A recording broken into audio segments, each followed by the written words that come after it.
Hello, welcome to your next memory lesson. Today we're going to be evaluating the multi-store memory model. So after your starter, what we're going to do is we're just going to go through the evaluation, so just make notes as normal. And then afterwards, I'm going to ask you, using one of the Microsoft forms, to submit 2 peels to me. So we're going to look at about 6 evaluations, and you can choose your favourite 2 to write. Your starter is to try and draw the multi-store memory model from memory. So don't look in your textbook, don't look in your notes, try and draw as many things about it as you can. So pause me now and have a go at doing that. So here is what it should look like, and I've added all of the extra little bits as well. So it has 3 stores: sensory memory or sensory register, short-term memory, long-term memory. You needed to include the maintenance rehearsal arrows, the retrieval arrow. Don't really need to worry too much about the forgetting arrows. But if you remembered those, then that's amazing. And then don't forget the environmental stimuli as well that enters the sensory memory. So we're going to look at evaluation today. Don't worry about writing this down, but just so you're aware, some of the strongest evidence for the fact that there's a separate short-term memory and long-term memory store comes from patients who suffer brain damage and as a result have memory impairments. Because loss of memory is usually selective, so it affects one memory but not the other. So some patients are able to remember things from before their accident, but they can't recall new information, and then the opposite is true for some. So I want you to close my video down in a second and follow the link that I've posted on Teams to remind ourselves about Clive Waring. Clive Waring is someone that we looked at when we did case studies, and as you watch it, I want you to have the multi-store memory model in front of you and consider which part of Clive Waring's memory is, or what part of the model is damaged in Clive Waring. So you can close this video down now and watch Clive Waring and then come back to it. As you can probably see from Clive Waring video, is that the part of his memory that's most affected is his short-term memory. So when his wife is speaking to him, he literally doesn't recall what she's just asked, like seconds after she's asked it. So definitely the short-term memory part of the multi-store memory model is affected in Clive Waring. However, you could also argue that his maintenance rehearsal is damaged. He's not able to do the maintenance rehearsal process in order to, one, keep things in his short-term memory, but also to transfer things from his long-term memory to his long-term memory, His long-term memory in parts is still intact. As you saw, he still remembers his children. He's still able to play piano, which is a type of long-term memory. So therefore we can use Clive Waring as research support for the multi-store memory model, because it shows that our memories are unitary stores. Short-term and long-term memories are unitary stores, and one can work without the other. Another piece of research support is from patient KF. So patient KF was injured in a motorcycle accident, and after his accident he was able to recall stored information from his long-term memory. However, he had issues with his short-term memory. So there is, again, research support that they are both separate stores. However, bit of contradicting evidence to the multi-store memory model, because he was able to remember visual images in his long-term memory, including faces, but he was unable to remember sounds. So he didn't remember acoustic information. So he's showing evidence for the multi-store memory model, but he's also showing contradicting evidence, because he's showing that it can't just be a unitary store that's only encoded one way, because you can see that depending on the thing that he was trying to remember, so some things he could remember, some things he couldn't.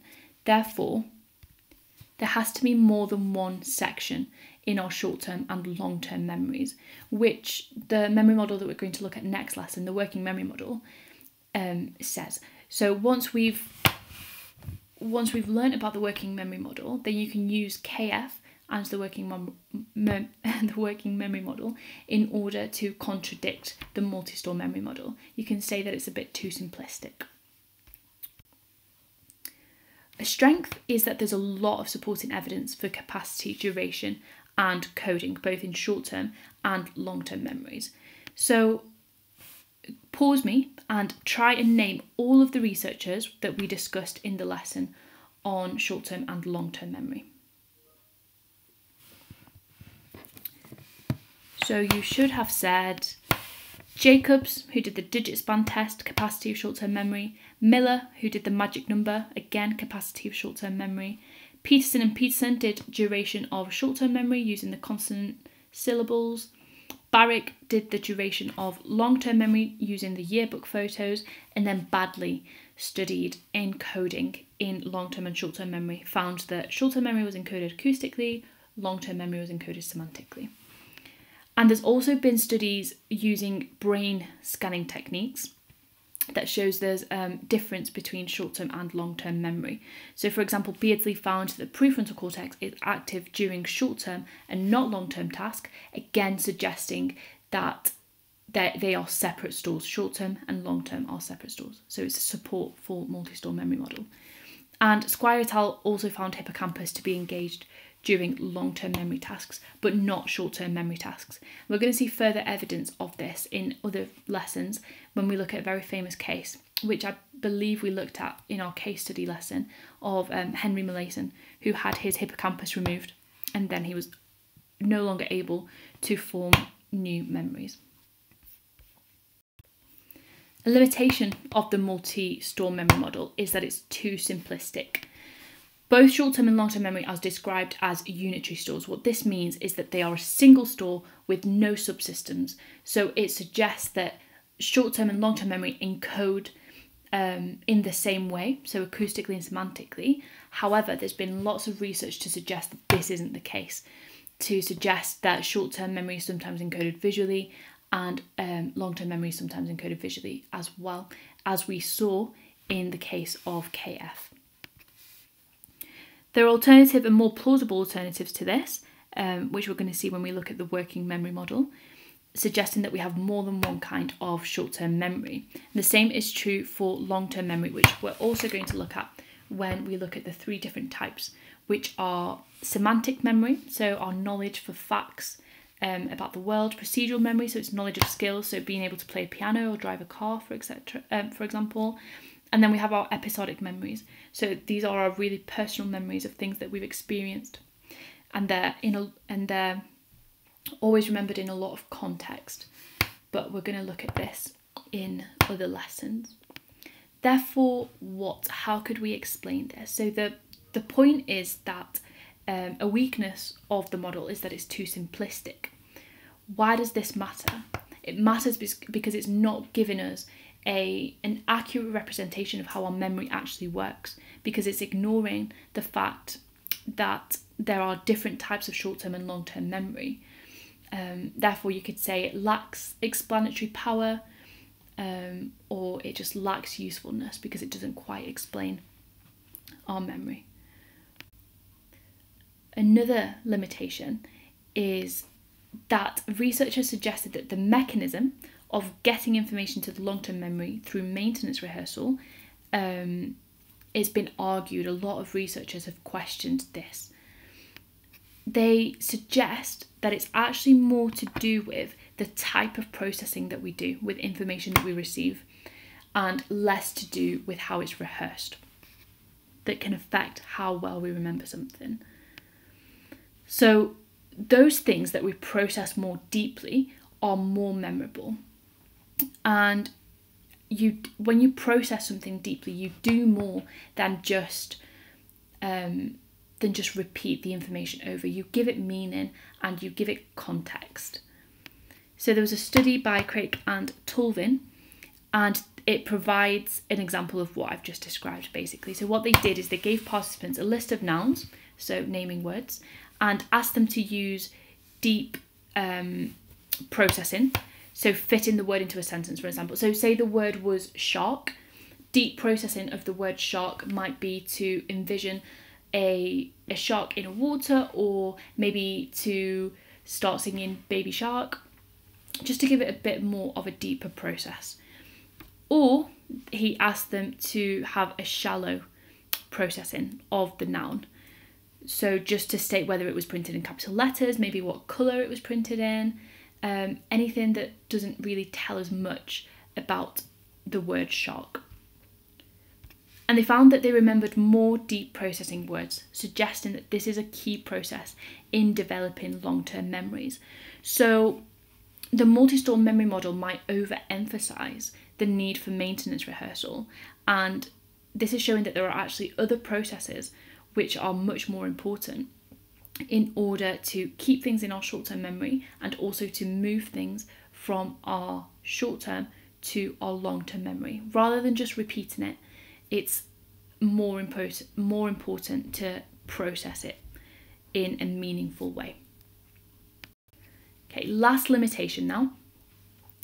The claim that short-term memory is involved before long-term memory has been questioned by other researchers. So as we have seen in the multi-store memory model, it goes sensory register, short-term memory, long-term memory in that order.